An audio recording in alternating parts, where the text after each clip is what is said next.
Uh, I'm kind of an asshole about this, but I didn't tell my dad I was leaving until the day before. He doesn't know too much about it. He knows I play the game a ton, obviously, but he was worried it might have been a scam.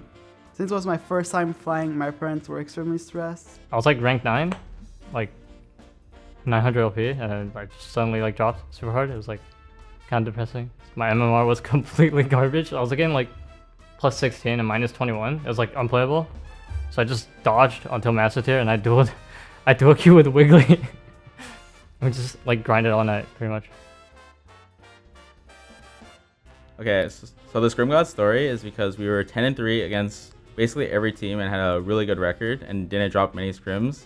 We crushed pretty much all of our scrims except for the ones where we were trying out some cheesy strat, but I think we gave everyone else good practice, and it was a little unfortunate when we couldn't translate it to stage. Coolest moment, I think, is just beating Optic. We scrimmed against them pretty much exclusively. We didn't scrim the other teams because we felt like they were the best team, and I think that was probably the coolest moment because they're considered the best team here, but we're destroying them.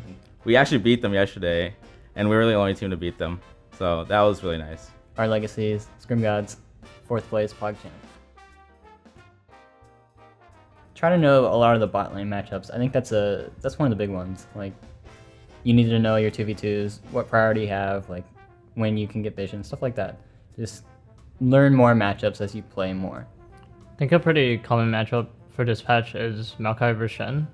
Like playing Taric, you'll usually you won't have a lot of priority in lane, but sometimes if you have an AD carry that can set up your stun, like Triss, that actually gives you a lot more priority because you can set up stun. So people typically think of Taric as he loses just about every lane, but pairings with certain AD carries can sort of change that aspect, and that also goes with who you're playing against. One thing they don't really know how to do and won't ever learn from solo queue is how to roam and making sure you work with your jungler. So it would be probably best to find some like-minded friend or player in the same elo and just play together and try to help each other out. Because solo queue Shen and competitive Shen is actually, it's not even close.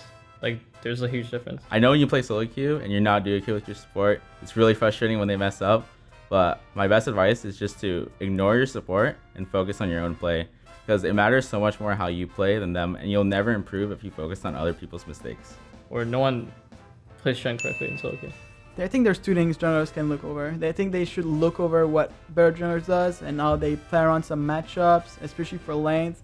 Know what matchup, who pushes in early, who wins at what point, when they can fight 2v2 or look to be aggressive on these lanes. And competitive, most of the time you play around Shen's level 6 and you will want to set up plays on the other side of the map. And you have to be really careful of swaps at level 6 because the bot lane can just come top and then 4-man you. I think solo queue Shens tend to really abuse their early game because they want to try to carry the game as Shen. And most of the time, they don't get the most efficient use out of their ult. It's okay to make mistakes, because initially I thought being a really safe and calm, cool, and collective ADC is the best, but there's a limit that you can reach, and the only way you reach that limit is by testing stuff out, and that's definitely what Westfire has taught me as an ADC. Yeah, I'm definitely going full Wall 0. Thinking of our win conditions and the enemy conditions is a really big one. Every time you're in the lead, you have to constantly be thinking about what is the enemy team trying to do to get back into the lead.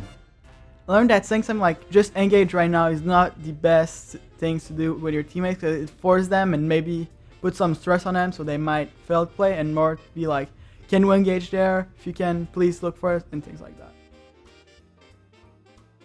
People should ban Tristana and Xayah versus me because I will 1v9 on those champions.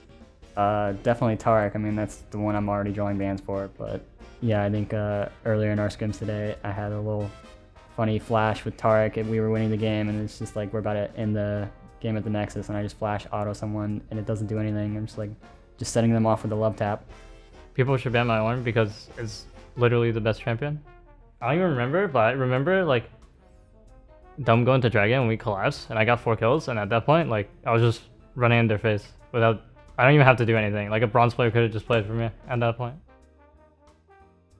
I think Iron Pirates doesn't impress me the most because I thought everyone on my team was really good, and I wasn't really sure what to think about Iron Pirates because he comes off solo queue, and he's a little flamey in solo queue, flames a lot of people, including me. But when I talk to him and we work together, he's really open about things. Like we'll say, you got caught out here and stuff, and he wouldn't mind. And he's always consistently trying to improve, and he's not trying to hurt anybody's feelings. I think Aaron Pride's impressed me a lot. I expected him to be a Taric Velka two-trick, but he's actually been playing a lot of more champions, and he's been playing well. Linsanity is honestly insane. His mechanics are off the charts, and he's constantly getting solo kills and making plays, and he really knows how to play the 1-3-1 super well. I think Fnatic for me specifically, because I think he offers really good opinions when he shot calls, like the right ones, and he tends to be pretty aggressive about it. League is like really flexible. Like I wouldn't say he's a carry or a tank player, because he'll just carry on tanks. Like it's really insane. I was most impressed with Ash. Throughout the scrims, he was very calm and had really good communication. He also played like really well from losing matchups and being behind. He would never be that far behind. It was really helpful. For more league interviews and analysis, subscribe to our channel. You can also find stats, discussions, and more on our website and mobile app at blitzesports.com.